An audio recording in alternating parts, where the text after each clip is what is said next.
ಇವತ್ತು ಸಚಿವ ಸಂಪುಟ ಸಭೆ ನಡೆಯಿತು. ಸಭೆಯಲ್ಲಿ ಪ್ರಮುಖವಾಗಿ ಕಬ್ಬು ಬೆಳೆಗಾರರ ಹೋರಾಟದ ಬಗ್ಗೆ ಚರ್ಚೆಯಾಗಿದೆ. ಸಭೆ ಬಳಿಕ ಸಿಎಂ ಸಿದ್ದರಾಮಯ್ಯ ಸುದ್ದಿಗೋಷ್ಠಿ ನಡೆಸಿ ಮಾತಾಡಿದ್ರು.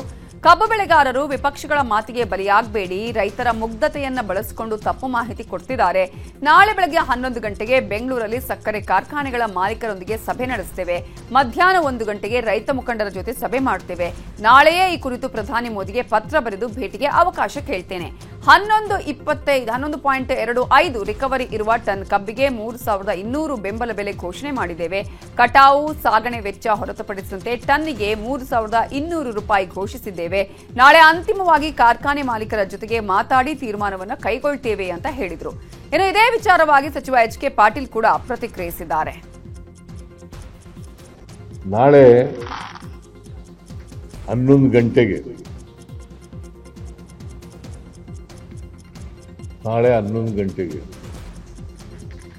ರಾಜ್ಯದ ಎಲ್ಲ ಸಕ್ಕರೆ ಕಾರ್ಖಾನೆಗಳ ಮಾಲೀಕರ ಜೊತೆ ಸಭೆ ನಡೆಸ್ತಾ ಇದ್ದೀವಿ. ರಾಜ್ಯದ ಸಕ್ಕರೆ ಕಾರ್ಖಾನೆಗಳ ಮಾಲೀಕರುಗಳ ಜೊತೆ ಸಭೆ ನಡೆಸ್ತೀವಿ. 1 ಗಂಟೆಗೆ ರೈತ ಮುಖಂಡರುಗಳ ಸಭೆಯನ್ನು ಕರೆದಿದ್ದೀವಿ. ನಾಳೆ 12ರಿಂದ 1 ಗಂಟೆಯವರೆಗೆ ಸಕ್ಕರೆ ಮಾಲೀಕರು, ಸಕ್ಕರೆ ಕಾರ್ಖಾನೆಗಳ ಮಾಲೀಕರು, 1 ಗಂಟೆಯಿಂದ ರೈತ ಮುಖಂಡರುಗಳು ಹಾವೇರಿ, ಬೆಳಗಾವಿ, ಬಾಗಲಕೋಟೆ, ಬಿಜಾಪುರ ಎಲ್ಲ ಇಡೀ ರಾಜ್ಯದ ರೈತರ ಮುಖಂಡರುಗಳ ಸಭೆ ಕರೆದಿಲ್ಲ.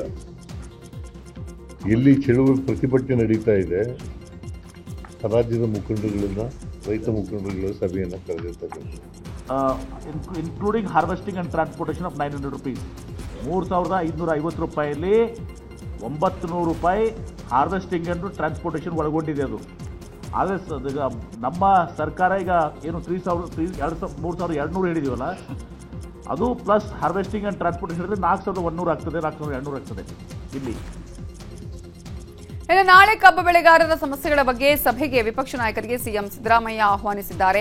ರಾಜ್ಯಸಭಾ ಸದಸ್ಯ ಎಚ್.ಡಿ. ದೇವೇಗೌಡರು, ಕೇಂದ್ರ ಸಚಿವೆ ನಿರ್ಮಲಾ ಸೀತಾರಾಮನ್, ಕೇಂದ್ರ ಸಚಿವರಾದ ಎಚ್.ಡಿ. ಕುಮಾರಸ್ವಾಮಿ, ಪ್ರಹ್ಲಾದ್ ಜೋಶಿ, ವಿ. ಸೋಮಣ್ಣ, ಶೋಭಾ ಕರಂದ್ಲಾಜೆ ಹಾಗೂ ರಾಜ್ಯಸಭೆ ವಿರೋಧ ಪಕ್ಷದ ನಾಯಕ ಮಲ್ಲಿಕಾರ್ಜುನ ಖರ್ಗೆಗೆ ಆಹ್ವಾನಿಸಲಾಗಿದೆ.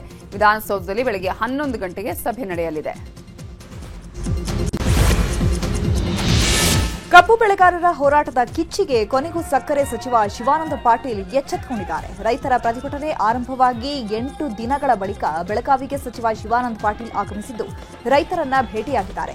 ಮೂಡಲಗಿ ತಾಲೂಕಿನ ಗುರ್ಲಾಪುರಕ್ಕೆ ಬಂದು ರೈತರ ಸಮಸ್ಯೆ ಆಲಿಸ್ತಾ ಇದ್ದಾರೆ. ಸಚಿವರು ಬರ್ತಾ ಇದ್ದಂತೆ ಧಿಕ್ಕಾರ ಕೂಗಿ ರೈತರು ತಮ್ಮ ಆಕ್ರೋಶವನ್ನ ವ್ಯಕ್ತಪಡಿಸಿದ್ದಾರೆ. ರಾಜಕೀಯ ಬೇಕಾದ್ರೆ ಬಿಡ್ತೀನಿ, ರೈತರ ವಿಚಾರದಲ್ಲಿ ರಾಜಕೀಯ ಬಿಡಲ್ಲ, ಮಾಡೋದೂ ಇಲ್ಲ.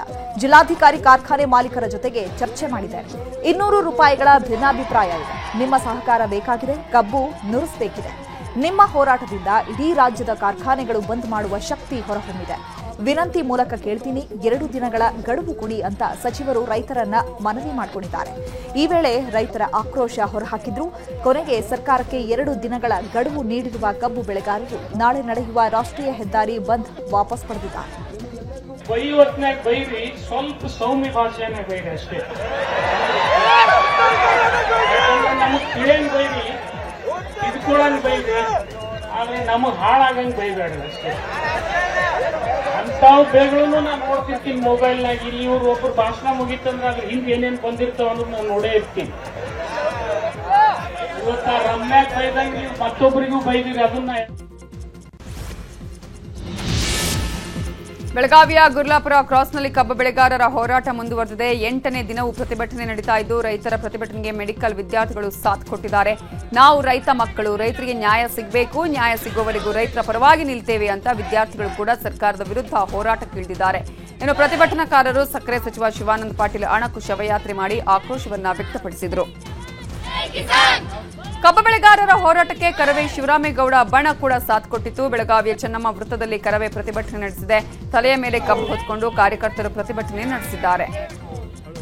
ಕಬ್ಬು ಬೆಳೆಗಾರರ ನ್ಯಾಯಯುತ ಬೇಡಿಕೆ ಈಡೇರಿಕೆಗೆ ಸರ್ಕಾರ ಮುಂದಾಗಬೇಕು ಅಂತ ಬಸವಜಯ ಮೃತ್ಯುಂಜಯ ಶ್ರೀಗಳು ಹೇಳಿದ್ದಾರೆ. ಪ್ರತಿ ಟನ್ಗೆ ಕಾರ್ಖಾನೆಗಳು 14,000 ಗಳಿಸ್ತಾ ಇವೆ, ಆದರೆ ರೈತರಿಗೆ 3,500 ರೂಪಾಯಿ ಕೊಟ್ಟರೆ ತಪ್ಪೇನು ಅಂತ ಹೇಳಿದ್ದಾರೆ. ಇನ್ನು ಇವತ್ತು ನಮ್ಮ ಸಮಸ್ಯೆ ಬಗೆಹರಿಯದಿದ್ರೆ ನಾಳೆ ರಾಷ್ಟ್ರೀಯ ಹೆದ್ದಾರಿಯಲ್ಲಿ ಕ್ರಾಂತಿ ನಡೆಯಲಿದೆ ಅಂತಾನೂ ರೈತ ಸಂಘದ ಅಧ್ಯಕ್ಷ ಚೂನಪ್ಪ ಪೂಜಾರಿ ಎಚ್ಚರಿಕೆಯನ್ನ ಕೊಟ್ಟಿದ್ದಾರೆ. ಇದೀಗ ಈ ನಿರ್ಧಾರವನ್ನು ವಾಪಸ್ ಪಡೆದಿದ್ದಾರೆ. ಫ್ಯಾಕ್ಟ್ರಿಗೆ ಪ್ರತಿಯೊಂದು ಬೈ ಪ್ರಾಡಕ್ಟ್ ಬರುವಂಥ ಆದಾಯ ಎಷ್ಟೈತೆ 14,000 ನಿಮ್ಮ ಸರ್ಕಾರದ ಸರಾಸರಿ ಅಂಕಿ ಪ್ರಕಾರ. ಇವರು ಕೇಳುವಂಥದ್ದು ನ್ಯಾಯಯುತವಾಗಿದೆ. ಇಂಥ ಒಂದು ಹೋರಾಟಕ್ಕೆ ಯಾವತ್ತೂ ಘೋಷಣೆ ಮಾಡಬಿಟ್ಟು ಇಷ್ಟೊಂದು ವಿಳಂಬ ಮಾಡ್ತಿರೋದಂದ್ರೆ ಎಲ್ಲೇ ಒಂದು ಕಡೆ ಸರ್ಕಾರಕ್ಕೆ ರೈತರ ಬಗ್ಗೆ ಕಾಳಜಿ ಇಲ್ಲ ಎನ್ನುವಂಥದ್ದು ಗೊತ್ತಾಗಿರ್ತಕ್ಕಂಥದ್ದು. ಇವತ್ತು ಕ್ಯಾಬಿನೆಟಲ್ಲಿ ನೀವು 3,500 ಘೋಷಣೆ ಮಾಡದೆ ಹೋದರೆ ನಾಳೆ ರಾಷ್ಟ್ರೀಯ ಹೆದ್ದಾರಿ ಬಂದ್ ಕರೆ ಕೊಟ್ಟರೆ ರಾಷ್ಟ್ರೀಯ ಹೆದ್ದಾರಿ ಬಂದ್ ಕರೆ ಇವರು ಶಾಂತಿಯುತ ಹೋರಾಟ ಮಾಡಕತ್ತಾರೆ. ನಾಳೆ ರಾಷ್ಟ್ರೀಯ ಹೆದ್ದಾರಿ ಬಂದ್ ಆತಪ್ಪ ಅಂದರೆ ಇದು ಎರಡನೇ ನರಗೊಂದು ಬಂಡೆ ಆಗುವಂಥ ಸಾಧ್ಯತೆ ಇದೆ. ಇವತ್ತೇನು ಕ್ಯಾಬಿನೆಟ್ ಐತಿ 10,000 ಕೋಟಿ ರೂಪಾಯಿ ಕಬ್ಬು ಬೆಳೆಗಾರರಿಗೆ ಒಂದು ಗೆಜೆಟ್ ಮಾಡಿ ಇವತ್ತ ವರ್ಷಕ್ಕ ನಾವ ಕಬ್ಬು ಬೆಳೆದು ಸಿದ್ದರಾಮಯ್ಯ ಅವರು ಏನು ಕಳಿಗೆ ಇರದಿಲ್ಲ, ಯಾರು ಕಳಿಗೆ ಇರದಿಲ್ಲ. ಕಳಿಗೆ ನಾವು ಹೊರದು ಕಳೆ ನಾವು ಕಿದ್ದು ಬಂಡವಾಳ ನಾವು ಹಾಕಿದ್ದು. ಅದಕ್ಕೆ ಅವ್ರು 10,000 ಕೋಟಿ ರೂಪಾಯಿ ಒಂದು ಪ್ಯಾಕೇಜ್ ಅನ್ನು ಮಾಡಿರಪ್ಪ ಅಂದ್ರೆ ಚಳವಳಿ ತಕ್ಕೋರು. ಇಲ್ಲ ಅಂದ್ರೆ ನಾಳೆ 50 ಲಕ್ಷ ಜನ ಇವತ್ತ ರಾಷ್ಟ್ರೀಯ ಹೆದ್ದಾರಿನ ಮಾಡಕ್ ಇಡೀ ರಾಜ್ಯದ ರೈತರು, ರೈತ ಪರ ಚಿಂತಕರು ಎಲ್ಲರೂ ಕೂಡ, ಸ್ವಾಮೀಜಿಗಳು, ಸ್ಕೂಲ್ ಮಕ್ಕಳು ಹಿಡ್ಕೊಂಡು ಎಲ್ಲರೂ ಕೂಡ ಬೀದಿಗೆ ಬರ್ತಾರೆ. ಸರ್ಕಾರದ ವಿರುದ್ಧ ಕಲಬುರಗಿ ಜಿಲ್ಲೆಯಾದ್ಯಂತ ಕಬ್ಬು ಬೆಳೆಗಾರರು ಪ್ರತಿಭಟನೆ ನಡೆಸ್ತಾ ಇದ್ದಾರೆ. ಚಿಂಚೋಳಿ ಪಟ್ಟಣದಲ್ಲಿ ಕಬ್ಬು ಬೆಳೆಗಾರರು ಪ್ರತಿಭಟನೆ ನಡೆಸಿದ್ದು ಸಕ್ಕರೆ ಸಚಿವ ಶಿವಾನಂದ ಪಾಟೀಲ್ ಅವರ ಅಣಕು ಶವಯಾತ್ರೆ ಮಾಡಿ ಆಕ್ರೋಶವನ್ನು ವ್ಯಕ್ತಪಡಿಸಿದ್ದಾರೆ. ಬಾಗಲಕೋಟೆಯಲ್ಲೂ ಕಬ್ಬು ಬೆಳೆಗಾರರು ಹೋರಾಟ ಮಾಡಿದ್ದಾರೆ. ಜಮಖಂಡಿ ನಗರದ ದೇಸಾಯಿ ವೃತ್ತದಲ್ಲಿ ರೈತರು ಪ್ರತಿಭಟನೆ ನಡೆಸಿದ್ದು ರೈತರ ಪ್ರತಿಭಟನೆಗೆ ಎಬಿವಿಪಿ ಕೂಡ ಬೆಂಬಲ ನೀಡಿದೆ. ಇತ್ತ ವಿಜಯಪುರದಲ್ಲೂ ಕಬ್ಬು ಬೆಳೆಗಾರರ ಹೋರಾಟ ಮುಂದುವರೆದಿದೆ. ನಗರದ ಗಗನ್ ಮಹಲ್ ಬಳಿ ಹೋರಾಟ ನಡೆಸಲಾಗ್ತಾ ಇದ್ದು ಹೋರಾಟದ ಸ್ಥಳಕ್ಕೆ ಮಾಜಿ ಸಚಿವ ಎಸ್ಕೆ ಬೆಳ್ಳುಬ್ಬಿ ಆಗಮಿಸಿದ್ದು ರೈತರ ಹೋರಾಟಕ್ಕೆ ಬೆಂಬಲ ನೀಡಿದ್ದಾರೆ.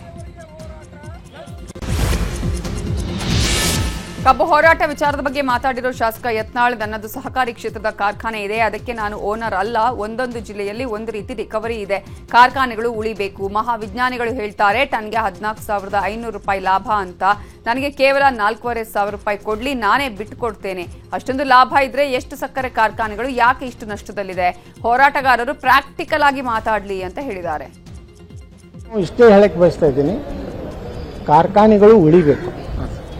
ಬರೇ ನಾವು ಅಷ್ಟು ಕೊಡಿ ಇಷ್ಟು ಕೊಡಿ ಅಂತ ಹೇಳಿ ಏನೋ ಯಾವುದೋ ಮಹಾಶಯರು, ಮಹಾಪ್ರಭುಗಳು ಮತ್ತು ಮಹಾ ತತ್ವಜ್ಞಾನಿಗಳು, ಮಹಾವಿಜ್ಞಾನಿಗಳು, ಅಂತಾರಾಷ್ಟ್ರೀಯ ವಿಜ್ಞಾನಿಗಳು 14,500 ರೂಪಾಯಿ ಒಂದು ಟನ್ನಿಗೆ ಕಾರ್ಖಾನೆಗೆ ಬರ್ತದೆ ಅಂತ ಹೇಳ್ತಾರೆ.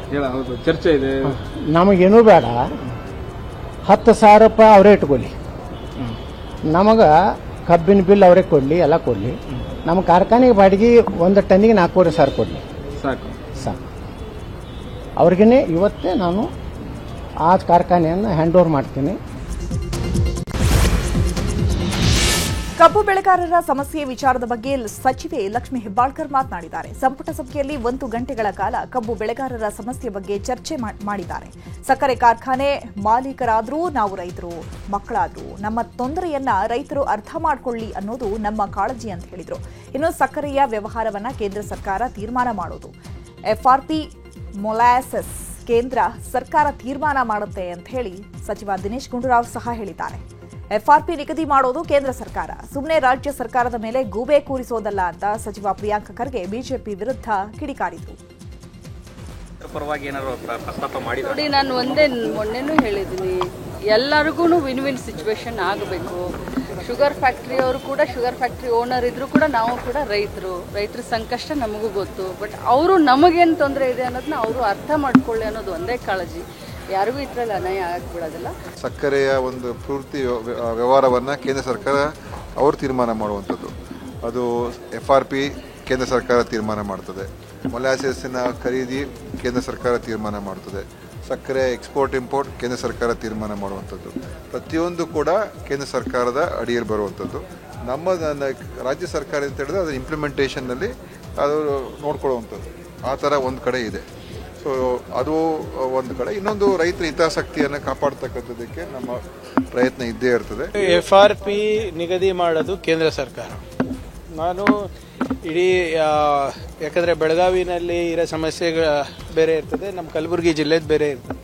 ನಮ್ಮ ಕಲಬುರಗಿ ರೈತರ ಹಿತಾಸಕ್ತಿಯನ್ನು ಕಾಪಾಡಲಿಕ್ಕೆ ಅಲ್ಲಿ ಸ್ಥಳೀಯ ಮುಖಂಡರ ಹತ್ರ ಮಾತಾಡಿ ವೈಜ್ಞಾನಿಕವಾಗಿ ಏನು ಮಾಡ್ಬೋದು ಅದನ್ನು ನಾನು ಸಲಹೆಯನ್ನು ಸರ್ಕಾರಕ್ಕೆ ನೀಡಿದ್ದೇನೆ. ಈಗ FRP ನಿಗದಿ ಮಾಡೋದು ಕೇಂದ್ರ ಸರ್ಕಾರ, ಅದು ವೈಜ್ಞಾನಿಕವಾಗಿ ಆಗಿದೆಯಾ ಇಲ್ಲ ಅಂದ್ಬಿಟ್ಟು ದಯವಿಟ್ಟು BJP ಮುಖಂಡರು ಅವರು ಅವಲೋಕಿಸಬೇಕಾಗಿದೆ. ಸುಮ್ಮನೆ ಎಲ್ಲನೂ ಬರೀ ರಾಜ್ಯ ಸರ್ಕಾರದ ಮೇಲೆ ಗೂಬೆ ಕೂಡಿಸೋದಲ್ಲ ಇದು.